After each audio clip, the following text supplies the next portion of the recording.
kasanay, good morning! Panibagong araw, panibagong vlog na naman tayo at panibagong gawain dito sa bahay ng mga batang maguling. Kaya shoutout po sa lahat ng minamahal naming viewers, lalo sa mga sponsor, no? Especially kay Sir Bill Cubs at sa buong pamilya niya at sa mga anak niya. At ingat lang tayo palagi, Sir, more blessing.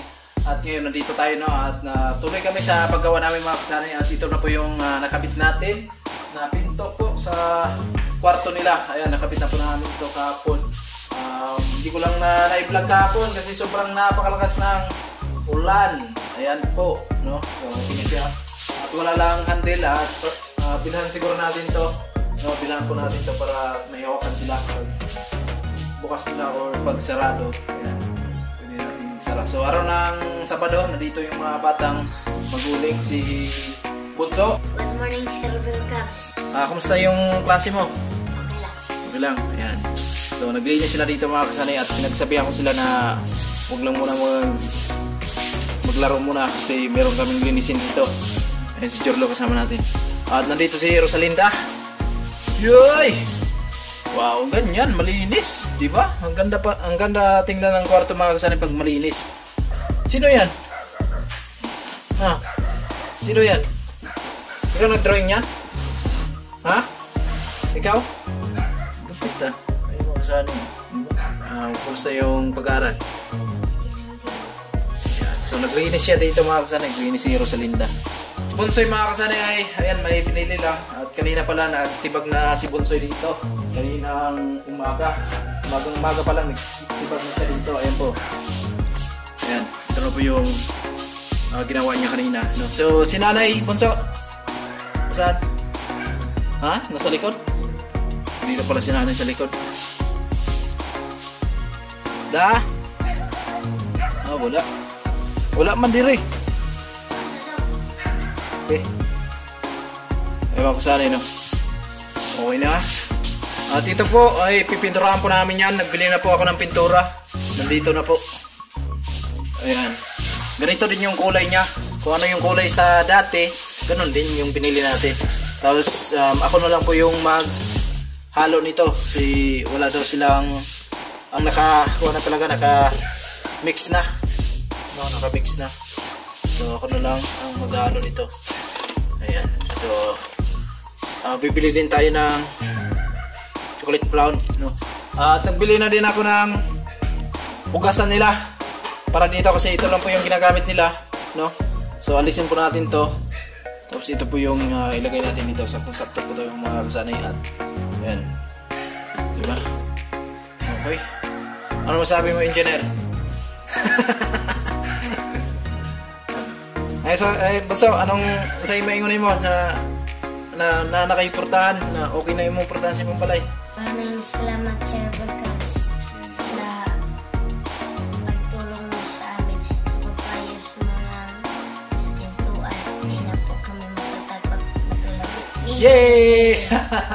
Ayan. Okay. At ngayon magsimula na kami mga kasanay, no? At ayan, ikabit na po namin yung pinto nila, ay yung hamba para maikabit na po yung pintuan. Nandun po sa taas yung pintuan nila, no? Tapos nandito pala si Nanay. Sa? Kaya po si Nanay mga kasanay. At mamaya po ay bibilang po natin sila ng pangulam. Hey Nay! Masay gikuhanin mo Nay? Panggatong? Kasama na siya na naka-kuhan, mga labunon o mga trapo. Ay, gaya, nanin mo. Trapo na siya, Nay. Ayan, si Nanay mga kasanay ay namulot ng panggatong. Okay. So, pasensya na kayo kasi medyo makalat pa ngayon. At pagkatapos nito ay okay na to at makinis na at pipinturahan po namin yan. Yung hamba na ito, pipinturahan po namin. Ganun din yung kulay, no? Kulay red, gusto mo? O kulay black? Pwede rin. Basta, huwag mong sulat-sulatan ha. Sa sunod, huwag mong sulat-sulatan para hindi pangit tingnan yung bahay ninyo, no? So, nagbili na din ako ng kortina dito mga kasanay para sa bintana nila. Tapos dito sa isa din, no? Binilang ko lang ng kortina. Tapos dito po sa lababo nila, kasi pag may nilalagay sila dyan na mga gamit sa ilalim, makikita agad pag pumasok ka galing dito sa pinto, no? Pagpasok mo ganyan, makikita mo agad yung mga gamit nila pag nilagay mo dyan sa ilalim. So ngayon po, orderan ko sana ng kurtina to, no? Para hindi makita yung kung ano yung mga gamit nila nandyan sa ilalim. Kapitan natin ng kurtina yan, paikot. Gusto mo kung sa lagyan natin ng kurtina? Alright, so haluin lang muna natin to.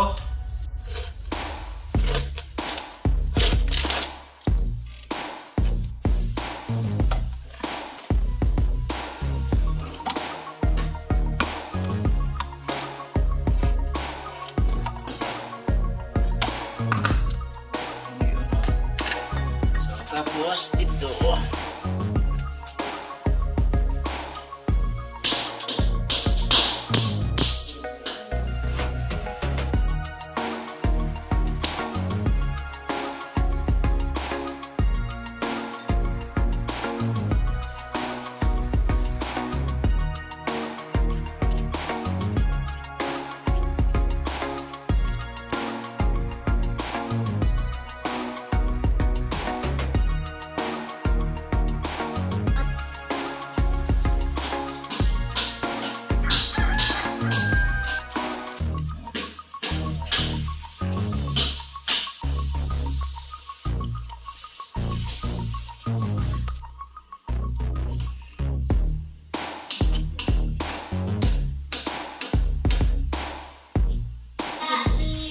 Mga kasari, dito tayo.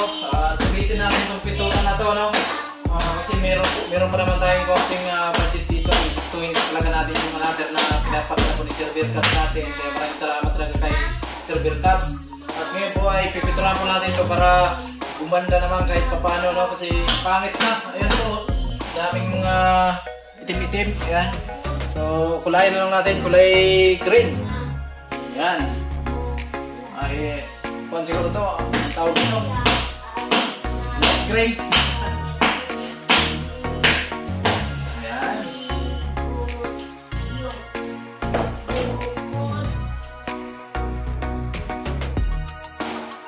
Hindi muna tayo gumawa doon kasi andun pa si Bunsoy, nagsilsil pa. So, pinahuli na natin yan. Dito lang muna yung ginawa natin. Gunahan mo na ito.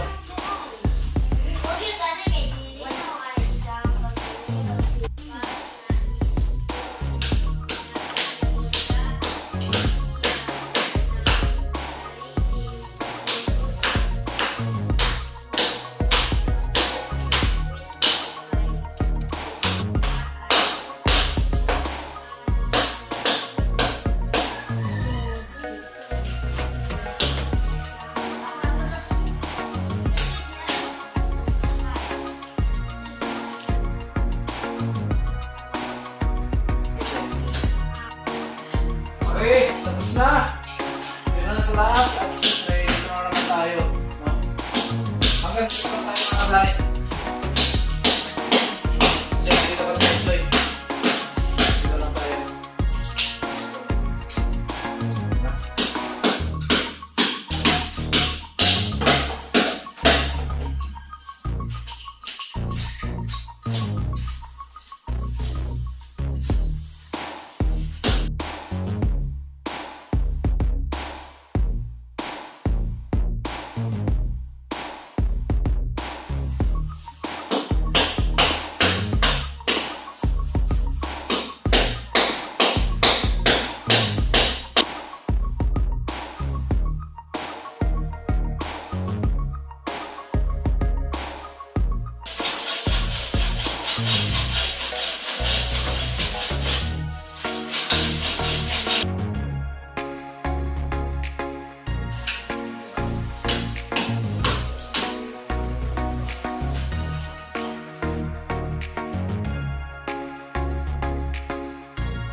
Ayun na mga kasanay, at ayun na po yung nakulayan po natin. At ayan.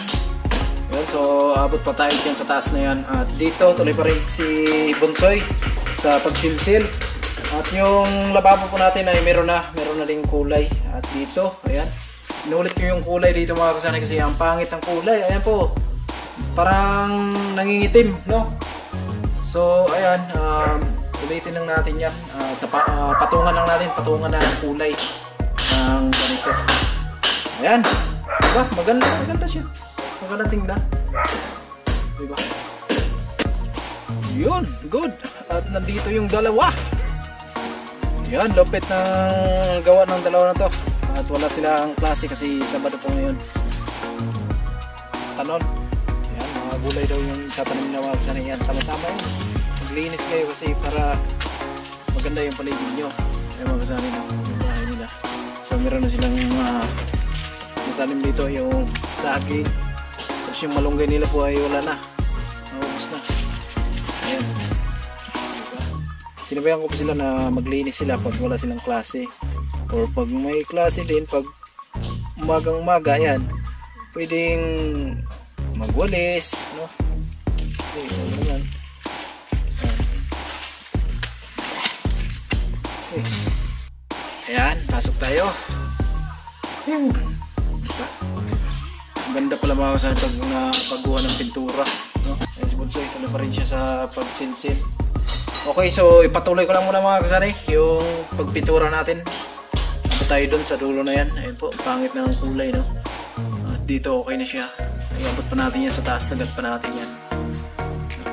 So ganito lang yung pinipili natin mga kasanay. Okay, let's go!